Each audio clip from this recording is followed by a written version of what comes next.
सबसे पहले इच्छा होती है उस परम स्थान के दर्शन की जहां भगवान शिव ध्यान में स्थित है।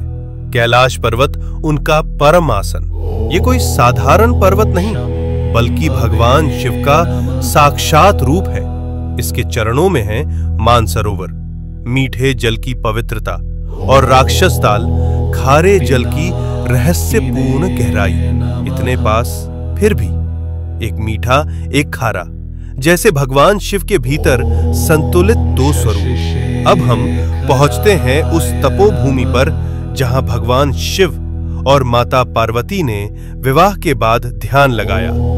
ये है आदि कैलाश, उत्तराखंड के ऊंचे हिमालय में स्थित, जहां आज भी उनकी ध्यान ऊर्जा का कंपन महसूस होता है। यही है गौरी कुंड और पार्वती सरोवर। ये पर्वत नहीं, शिव पार्वती की जीवित उपस्थिति का केंद्र है, इसलिए कहलाता है छोटा कैलाश।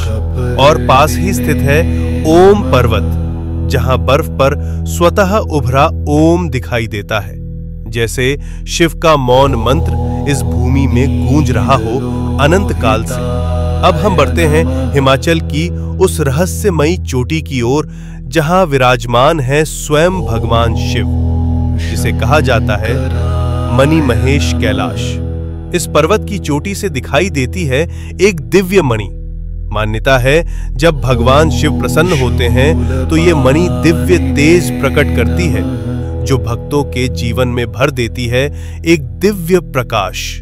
इसके चरणों में स्थित है पवित्र मणि महेश झील, जहां हजारों श्रद्धालु हर वर्ष स्नान करते हैं और भगवान शिव का आशीर्वाद प्राप्त करते हैं। अब हम पहुंचते हैं हिमालय की उस ऊंचाई पर जहां की हवा भी हर हर महादेव का जप करती है। यह है श्रीखंड महादेव। यहां स्थित है एक भव्य प्राकृतिक शिवलिंग।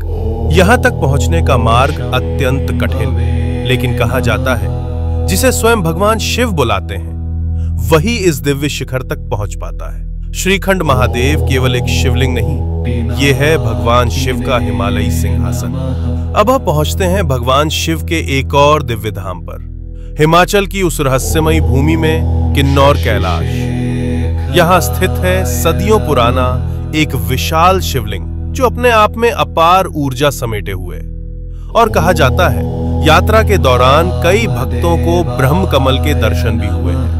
ओम नमः शिवाय।